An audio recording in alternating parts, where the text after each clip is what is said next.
Et voilà, mesdames, messieurs, bienvenue à vous à ces magazines autour de questions d'actualité. C'est votre magazine de la rédaction que vous avez comme ça l'habitude de suivre tous les jours. Aujourd'hui, nous allons parler de l'actualité. Notamment, on va parler des revendications des députés provinciaux. Où en sommes-nous? Nous allons parler aussi de la rentrée qui se fera le 29 avril 2022. Et pour ce, nous avons eu l'honneur de recevoir pour vous un député provincial. Il s'appelle Monsieur Mbo Gary, l'honorable. Bienvenue à vous. Merci, madame. Merci. Vous allez bien? Oui, je me porte bien, madame. Et j'ai oublié de dire à nos téléspectateurs que vous êtes aussi cadre de l'UDPS. Merci beaucoup. Ça fait longtemps que vous avez embrassé la carrière politique. Oui, aujourd'hui, d'abord, je vais d'abord saluer tous les téléspectateurs qui nous suivent. Donc, salutations à tous là où ils sont. Et je suis dans la politique, ça fait officiellement dans l'IDPS, ça fait 32 ans. 32 ans. 32 ans. Wow. Oui. Vous avez vraiment un CV costaud. Oui. Donc, je suis passé par des présidents cellulaires jusqu'à tel point que aujourd'hui, j'occupe la fonction de secrétaire national chargé de protection des personnes vulnérables dans notre parti cher IDPS. IDPS. Mais vous gardez les idéologies du feu Étienne Tshisekedi Moulumba, c'est ça? Bien sûr, nous les gardons parce que, surtout, personnellement, j'étais beaucoup plus attaché avec lui. Donc, je garde vraiment sa vision. Ok, qu'est-ce que vous avez gardé d'abord de bons souvenirs concernant ces icônes? Des bons souvenirs, premièrement, je vous dirais la considération qu'il avait envers ma personne. D'ailleurs, ça démontre parce qu'il m'a élevé au rang de secrétaire national donc, au sein de l'IDPS. Donc, c'est une grande chose et c'est pour la première fois dans l'IDPS qu'il y ait une personne vivant avec handicap, un département qui s'occupe des personnes vivant avec handicap et des personnes vulnérables. Ok, mais vous avez maintenu cette considération au sein du parti jusqu'à présent? Jusqu'à présent, parce que même le président de la République, il a confiance en moi parce qu'il m'a maintenu dans son équipe. Parce que moi, j'ai été nommé à l'équipe de Kabound, qui a été nommé par les défunts présidents Étienne Tshisekedi, paix à son âme. Et lors de l'accession à la tête de l'IDPS par l'actuel président, notre président, Félix-Antoine Tshisekedi Tshilombo, il m'a reconduit, donc il a confiance en moi, moi aussi j'ai confiance en lui. Ah, très bien. Vous avez osé, vous êtes député provincial. Malgré votre handicap, mais vous avez quand même osé. Dites-moi un peu, qu'est-ce qui vous avait motivé? Bon, la première des choses, je pourrais vous dire, c'était la discrimination envers les personnes vivant avec handicap. Moi, j'ai été sur les bancs de l'école, j'ai étudié, à tel point que je n'attrapais pas de boulot, parce qu'on n'était pas considéré. Et je me suis embrassé à faire une carrière là seule, donc dans l'entrepreneuriat. Mais lorsque les gens découvraient que je faisais partie d'un parti de l'opposition, donc à l'époque de Mobutu, alors des marchés étaient devenus un peu difficiles pour moi. Alors ça m'a révolté dans mon intérieur, c'est ce qui m'avait poussé d'embrasser la carrière politique. Donc officiellement, j'ai embrassé cette carrière en 1990, officiellement. Et au sein de l'IDPS, et jusqu'à présent, je suis allé nulle part, je suis toujours à l'IDPS. Toujours à l'UDPS. Je crois que je mourrai toujours à cette étiquette-là de l'IDPS. C'est très bien, alors c'est très bien de faire ces témoignages. Vous êtes député provincial, j'ai mené mes enquêtes, je me suis dit que vous êtes le député provincial qui est le plus aimé de sa base. Mais pourquoi? Parce que vous êtes tout proche de votre base. Qu'est-ce que vous faites pour garder cette confiance en votre base? Moi, je crois que la première chose, c'est la confiance que j'ai auprès de cette population, auprès de ma base. Je les ai encadrés politiquement. Ils m'ont vu aussi dans l'œuvre lors des revendications, par exemple, des non-glissements de de 2016. Donc, dans beaucoup de revendications de l'IDPS, moi, j'ai porté presque l'étendard de la commune d'Engalema par rapport à toutes ces revendications. Dans des marches pacifiques, j'étais vraiment en tête de toutes les marches qui s'est déroulées. Ah bon, de marches sur terrain? Exactement. Ok. Donc, j'ai frôlé même la mort. Plusieurs fois, j'ai frôlé la mort. Oh là là. Je pourrais vous dire à plus de 6 reprises. Moi, j'ai connu même des cachots dont, si je vous expliquais, vous allez étonner.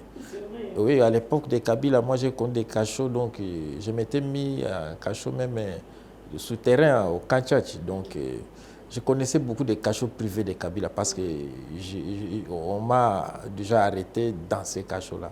Okay. Dans les véritables combattants. Là, vous étiez activiste de droits de l'homme ou un combattant de l'IDPS? Non, en qualité de combattant de l'IDPS. Ok, oui. Ok. Donc, vous travaillez avec votre base, vous avez le temps d'écouter la base à tout moment et j'aimerais savoir quels sont les problèmes qui régissent au moins votre circonférence. Dans ma circonscription électorale, on a des difficultés, par exemple, des routes secondaires, on a des difficultés de l'électricité, de l'eau potable, donc on en a vraiment, ça nous dérange. Et comme vous le savez, donc, nous sommes députés, nous n'avons pas de moyens pour les faire. Nous transmettons que les messages acquis des droits. Donc, nous les mettons dans nos rapports parlementaires. Et les rapports-là vont tout droit à l'exécutif provincial. Et c'est par là que nous attendons l'exécutif puisse mettre nos revendications dans l'œuvre. Ok. Mais vous, les députés provinciaux, vous pensez que vous êtes négligés par rapport aux députés nationaux, c'est ça? Quelquefois, parce que les députés nationaux ont beaucoup d'avantages par rapport à nous, les députés provinciaux. Tel que quoi? Je pourrais vous dire ouvertement, les députés nationaux, ils bénéficient des jeeps pour leur travail et nous n'en bénéficions pas. Donc jusque-là, l'État congolais ne nous a rien remis comme moyen de déplacement pour faire face aux déplacements dans nos circonscriptions électorales. Par contre, dans cette législature, moi je pourrais dire, si j'ai une bonne mémoire, ils ont eu 2 fois des jeeps. Par contre, nous n'en avons pas eu. Et ils bénéficient parfois de l'argent, par exemple des transports, des voyages. Nous n'en bénéficions presque pas. Oui. Okay. Ah bon, parce que si les députés provinciaux ne voyagent pas, parce que c'est par manque de moyens, parce qu'à tout moment, on critique les députés nationaux que leurs vacances parlementaires, c'est beaucoup plus à l'étranger qu'au niveau de la base. Mais vous aussi, vous avez ces intentions d'aller à l'étranger, mais c'est les moyens qui vous manquent, c'est ça? Personnellement, je n'encourage pas ce type de travail, d'aller passer les vacances ailleurs, parce que les moments de vacances, c'est les moments où un député doit être proche de sa base pour qu'il puisse écouter les désidérateurs de leur base. Mais alors, ils préfèrent voyager. Je ne suis pas jaloux de leur voyage. C'est une forme de jalousie, là. Parce qu'ils ont du budget, là, pour voyager. Bon, ils peuvent faire l'Europe, aller-retour. Ma revendication n'étant pas dans ce sens-là. Oui. Ma revendication, c'est tout à fait légitime. Si vous êtes parent, vous ne pouvez pas créer des discriminations entre vos enfants. Donc, d'autres ont des avantages plus grandioses par rapport aux autres. Là, ce n'est pas du tout bon. Nous revendiquons que nous soyons aussi considérés comme les députés nationaux. Mais ça dépend aussi de tâches ou bien de rôles que vous assumez. C'est-à-dire, les députés provinciaux ont quel travail, quel rôle à faire? Par contre, nous, les députés provinciaux, nous avons beaucoup à faire par rapport aux députés nationaux. Nous tous, nous proposons des lois dans nos quartiers ruraux, bien sûr. Donc, vous allez voir beaucoup de députés nationaux et ils ont un champ plus vaste que nous. Mais alors, ils préfèrent aller se détendre à l'étranger. Et ils oublient même les problèmes, les difficultés de leur base. Ici, à Kinshasa, et puis les députés nationaux. Et ils quittent les provinces pour venir s'installer ici par rapport à leur travail. Mais alors, nous sommes restés avec nos bases dans nos circonscriptions électorales. Donc, nous avons beaucoup de charges par rapport à eux. Voilà un peu de différence. Ok. Alors, vous revendiquez les paiements de vos émoluments. À quel niveau vous en êtes maintenant? tel que nous revendiquons au niveau du gouvernement central, parce que nous avons des retards de paiement au niveau du gouvernement central.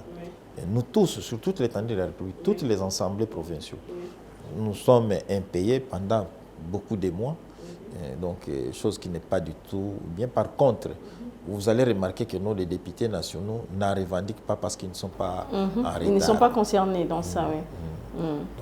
Donc, ça... mais comment ça se fait que beaucoup de mois impayés, vous continuez à travailler et après peut-être 9 mois, ou 8 mois, 10 mois, vous avez commencé vos revendications? Pourquoi vous avez pris tous ces temps? Non, on n'a pas pris tous ces temps. Nous revendiquons, à chaque fois nous revendiquons, mais nous avons saisi cette opportunité, cette occasion, parce que nous étions en face du Premier ministre, nous étions en face du chef de l'État qui pourrait résoudre ces problèmes rapidement. Par rapport à l'écart ou la distance qui nous séparait, on ne les voyait pas, mais maintenant là, nous lui avons donné notre cahier de charges. On pense que la situation pourra évoluer vite. Mais il y avait tantôt là un atelier avec le président de la République. Quelles sont les retombées? Qu'est-ce que vous avez parlé avec le chef de l'État? Donc nous lui avons expliqué nos difficultés à partir de nos bases. Donc, comme son programme concerne beaucoup plus le développement rural, donc le développement de nos territoires. Et on a proposé, il faut créer des centres médicaux, il faut créer de nouvelles routes, il faut réaménager ou comment est-ce que je peux dire, réhabiliter des routes, des dessertes agricoles. Ça va faciliter la Kinshasa en abondance de la nourriture, donc par exemple. Donc pour le projet des 145 territoires, vous avez exposé vos problèmes au chef de l'État. Donc de son côté, le chef d'État devrait régler votre situation pour permettre à ce qu'il y ait développement de ces 145 territoires. Exactement. Surtout comme c'est pour la toute première fois ce genre d'initiative qu'a pris le chef de l'État, et nous voulons vraiment s'approprier de ça pour puisse mettre cela en pratique, pour que la population puisse sentir aussi le changement tant attendu. Comme qui dirait les peuples d'abord. Hein? Mais à quel niveau votre dossier est bloqué? C'est au niveau du gouvernement? Bon, non, c'est à peine qu'on a lancé officiellement ces programmes. Et le gouvernement a commencé déjà à débloquer de l'argent, parce que la première partie, la première tranche, on a remis à chaque province 500 000 $. Donc c'est un bon début. Oui, c'est un bon début, parce que l'enveloppe totale atteint 1,6 milliard de dollars. Je crois que les peuples congolais, les peuples riverains, donc ils verront qu'il y aura un petit développement dans leurs contraintes. Au moins, on verra maintenant les députés provinciaux avec des jeeps, rouler carrosses, partir à l'étranger, faire des voyages. Et sans vous mentir, oubliez aussi la base. Sans vous mentir, oubliez un peu la base. Non, nous n'allons pas oublier la base, parce que nous sommes proches des. Donc, on a été élus dans des communes, donc au niveau des provinces, je crois, on peut appeler ça des districts, si j'ai une bonne mémoire, ou secteurs. Donc, nous sommes proches d'eux. Donc, à chaque fois qu'il y a un petit problème, ils s'amènent vers nous, ils viennent revendiquer. Donc, nous ne pouvons pas être éloignés d'eux. Donc, mais il y a quand même un collectif qui vous régit, c'est ça? Mais ces collectifs, c'est seulement pour revendiquer, ou bien ça a une longue durée? Non, c'est pour revendiquer, parce qu'il y a d'autres revendications. Les gouvernements provinciaux n'en tiennent pas compte. Alors, par rapport à ces collectifs, donc, ça nous permet de faire entendre notre voix au niveau même du gouvernement central. Mais parce que vous avez pas, non, vous êtes dit que non, si votre problème n'est pas réglé, vous allez même boycotter la rentrée parlementaire, c'est ça? C'est dans la gestation que nous sommes en train de proposer cela. C'est vrai. Mais je crois que la solution pourra être trouvée. Mais vous ne pensez pas que ça va bloquer le processus électoral? Déjà, il y a les élections bientôt là des gouverneurs, et si vous faites ces pas-là, ça va tout bousiller, et c'est un recul. Pour nous, ça sera l'occasion pour qu'ils entendent nos voix. pour qu'ils attendent nos Donc, voix. vous les attendez au tournant, c'est ça? Exactement comme disent. S'il y a le développement des 145 territoires, les députés provinciaux s'en mêlent, Oui. Rentrée parlementaire, on s'en mêle, et Oui. élection, on est là. Oui. Question Donc, qu'on ça sera règle pour nous, ça sera notre l'occasion situation. pour qu'ils puissent régler cette situation, Ok, puisque ça perdure. ça perdure. Oui. Mais qu'est-ce qui manque? C'est un budget qui n'est pas suffisant ou quoi? Vous savez, on a connu cette période de corona, ça a handicapé aussi la bonne marche des institutions. Oui. Surtout ce qui concerne des régies qui génèrent des recettes. Oui. Parce que nous sommes payés à la fois, on tient compte aussi de ce qui produisent les régies financières. Okay. De la Mais comment vous trouvez notre budget? Est-ce que c'est suffisant pour... Est-ce que c'est suffisant? Est-ce que c'est bien réparti? C'est ça aussi les problèmes. Ce n'est pas vraiment suffisant. Vous allez constater que nous, un grand pays comme nous, des petits pays ont des budgets beaucoup plus colossaux que nous. Oui. Mais alors, cela dépend de la production. Nous avons des problèmes de production. Okay. Donc, comme les territoires vont commencer à se développer, je crois qu'ils pourront créer aussi des moyens pour avoir un peu d'argent, même de boulot dans tous ces coins-là, dans des provinces.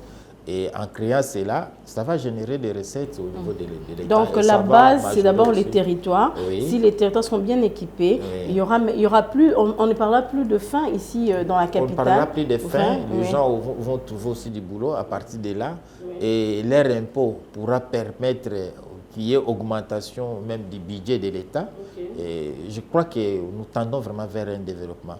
Ce qu'on est en train de faire aujourd'hui, le président de la République est en train de mettre des bases pour la continuité, pour une bonne continuité de l'État. Okay. Donc, en fait, dans la vision du chef de l'État, l'agriculture est parmi son cheval de bataille.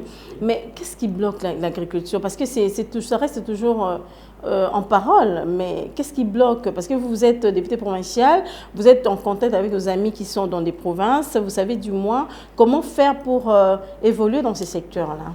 Bon, je vous dirais sincèrement, comme vous le savez, donc notre pouvoir, parce que ici, j'ai double casquette, je suis député provincial. Oui, et puis vous êtes cadre de l'UDPS, de la ville de Kinshasa, et puis je suis cadre de l'UDPS. Ok, oui. Donc vous êtes au pouvoir, vous êtes dans la boîte. Oui.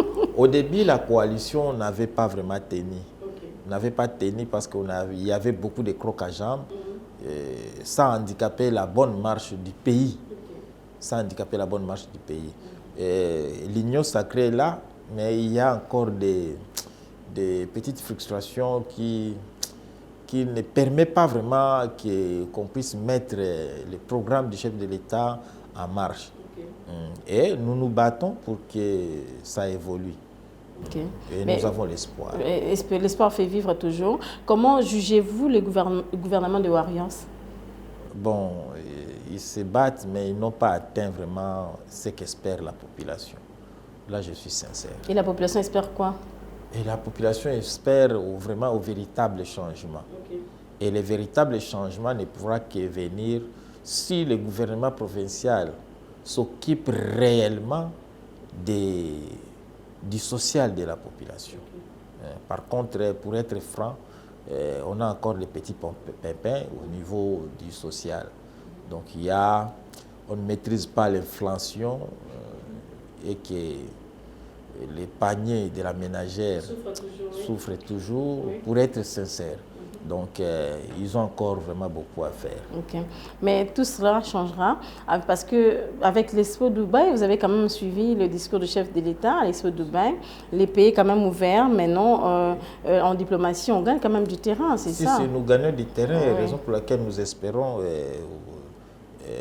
des bonnes relations qui vont renaître avec les institutions mondiales, ce qui permet aux investisseurs de venir s'investir. Donc vraiment, moi personnellement, j'ai l'espoir. Okay. Il y a quelques députés provinciaux, précisément du Nord Kivu de l'Ituri, qui demandent l'assouplissement de l'état de siège. Vous êtes aussi député provincial, quel est votre avis? Moi, je ne suis pas d'avis, je ne suis pas d'accord avec eux. Vous savez, nous sommes dans la politique, d'autres sont manipulés, d'autres sont... on les incite dans d'autres histoires. Parce que cet état de siège, ça a permis quand même qu'il y ait moins de morts par rapport à ce qui s'est passé auparavant. Mais s'ils sont contre ça, donc cela veut dire qu'ils n'ont pas atteint le niveau de réflexion ou partager les sentiments qu'a le président de la République. Parce qu'on l'a fait dans les soucis d'arrêter cette hémorragie-là. Des morts, tout le temps il y a des morts. Mais il y a toujours des morts. Oui. Il y a toujours des égorgements, oui. Il y a toujours des enlèvements. Ça, je n'en disconviens pas. Mais pourtant, il y a un état de siège et des militaires qui gèrent quand même les provinces. Moi, je ne suis pas militaire, mais moi, je vous dirais qu'il y a des complicités, entre les militaires, les officiers. Les officiers, nos officiers. Ils ont des complicités avec d'autres groupes de rebelles là-bas. Parce que NIT c'est là, cette guerre allait finir depuis longtemps. Est-ce que si on changeait un peu l'état des sièges pour ramener l'autorité civile, ça va créer encore des couacs à l'Est? Moi, je crois que ça pourrait être pire. Attendons voir comment évolue ça. Parce qu'on est en train de dénicher aussi tous ceux qui sont contre cet état de siège, tout en étant sur le terrain. Les militaires, là, je suis dans les volets militaires. Hein? Donc, pour être sincère, donc nous sommes trahis par nos propres frères. Donc, il y a des fuites d'informations, il y a des portes d'entrée, comme qu'ils diraient. Ouais. Dans ce qui se passe. Maintenant, qu'est-ce qu'il faut faire alors? Il faut seulement donner le temps parce que 11 mois, c'est déjà beaucoup. Non, vous savez, on a une équipe de renseignement. Donc, il faut punir, il faut sanctionner tout cela. Tant qu'ils ne seront pas sanctionnés, je crois que cette pratique va continuer. C'est ce que nous sommes en train de vivre. Vous verrez qu'au début, il y avait une sévérité et il y avait moins des incidents par rapport à ce qui se passe aujourd'hui. Donc, cette rébellion continue à prendre place parce qu'il y a des traîtres au sein de notre armée nationale. Ok, donc il faut vraiment faire un contrôle, voir qui est pour nous et qui est contre nous. Okay. Alors, honorable Gary, vous êtes le premier député, pour ne pas dire provincial national, handicapé, mais qui siège à l'Assemblée provinciale. C'est ça? Vous êtes le premier, ou bien il y en a d'autres? Bon, moi, je dirais que je suis la première des personnes vivant avec handicap d'être élue en République démocratique du Congo. Donc, c'est une grande fierté pour moi, mais c'est une charge aussi très, très lourde. Parce que beaucoup de personnes vivant avec handicap, leurs yeux sont braqués sur ma personne. Donc, je leur exhorte aussi de ne pas se décourager, qui continuent les combats parce que pour atteindre là où je suis, j'avais bossé. Donc, ce n'était pas facile. Comme je venais de vous dire, moi, je viens de passer plus de 32 ans dans l'IDPS, mais cela ne veut pas dire qu'auparavant, j'étais dans la rue comme tous les handicapés qui cherchent de l'aide, mais qui pensent que non, ils sont incapables de produire l'argent, ils doivent toujours quémander. Ouais. Moi, j'ai travaillé, donc je faisais l'entrepreneuriat. C'est ce qui me permettait de vivre. Ceux qui me savent, ceux qui me connaissent le savent bien. Avant de devenir député, j'avais eu déjà l'occasion d'acheter une parcelle. J'avais acheté au moins plus de 9 véhicules, donc je roulais un peu carrosse, tout en étant toujours personne vivant avec handicap, mais je ne mendiais pas, parce que je connais un métier. Et avec ce que je sais, ça me permettait de vivre. Ça me permettait de vivre, donc voilà, donc je leur exhorte de ne pas être dans la rue, parce que ça ne nous honore pas. Raison pour laquelle on est parfois marginalisé, on est parfois discriminé, on est parfois rejeté. Oui. C'est suite à nos comportements. Là, je me mets à leur place. Je leur demanderai de quitter ce monde-là. Il y a, d'ailleurs, même la Bible le dit, que l'homme doit manger à la sueur de son front. À la sueur de son front. ce qu'on leur donne là, ça ne leur avance à rien, parce que ça finisse par disparaître. Et que si ils prenaient ça dans leur sueur, avec leur sueur, je crois que ça allait permettre d'évoluer, d'être aussi considérés, respectés. Je peux vous donner un exemple. Moi, je suis un père d'une grande famille. J'ai beaucoup d'enfants. Wow. J'ai beaucoup d'enfants. Et que mes enfants, par exemple, dans la rue, s'ils promenaient, ils me voyaient mendier. S'ils seraient, par exemple, avec leurs amis, ça va leur gêner. Mais les autres sont accompagnés de leurs enfants aussi, non? Mais ils sont en train de rendre des mauvaises... donc, de les rendre inutiles dans la société. Ils sont en train de rendre leurs enfants inutiles dans la société parce qu'ils ne vont pas chercher à évoluer seuls. Ils vont rester dans cette optique-là de dépendance. De dépendance, de mendier, de vivre, de dépendre aux autres. Or, ils sont aptes mentalement, moralement, donc ils peuvent créer ce qui pourra leur donner des moyens de vivre. Donc, des activités, par exemple, génératrices. On leur donne de l'argent. Il y a ceux qui touchent, ils peuvent même économiser, créer même une activité génératrice dans un coin là, au lieu d'aller chaque fois mendier. Et demain après demain, ils vont vieillir. Ils n'auront même pas le courage d'aller sur les boulevards. Comment est-ce qu'ils vont continuer à vivre? Ils auront des difficultés. Surtout, c'est une situation qui dégénérera. Il suffit seulement de faire un tour sur les boulevards, voir comment les aveugles se longent le long de la route. Et moi, je demanderais, en tout cas, je m'excuse de les prononcer ouvertement, je demanderai aux gens qui leur donnent cet argent de ne plus leur donner. Parce qu'ils les encouragent dans cette pratique-là. C'est pas bon. C'est pas bon. Mais est-ce que dans d'autres pays, il y a quand même des mendiants, mais ce ne sont pas toujours des handicapés. Ils ne sont pas sur des grands acteurs, donc vraiment, il faut chercher à changer les choses. Mais il y a tout un ministère qui s'occupe des handicapés. Et je me pose la question, est-ce que ce ministère joue pleinement son rôle? Ils sont en train de jouer les rôles qu'on les a donnés. Mais voilà, c'est pour la toute première fois qu'on ait un ministère. D'ailleurs, je profite de l'occasion pour remercier le président de la République parce que là, je vois, on est en train de valoriser la personne vivant avec handicap pour qu'il ait tout un ministère à leur charge. Donc, les revendications des personnes vivant avec handicap passent par là. Ils sont en train de travailler, mais je sais que non, ils ont une lourde tâche. Une lourde tâche parce que le problème des personnes vivant avec handicap, c'est d'abord un problème mental. Donc, lui-même se sent délaissé. Or, lui-même peut créer.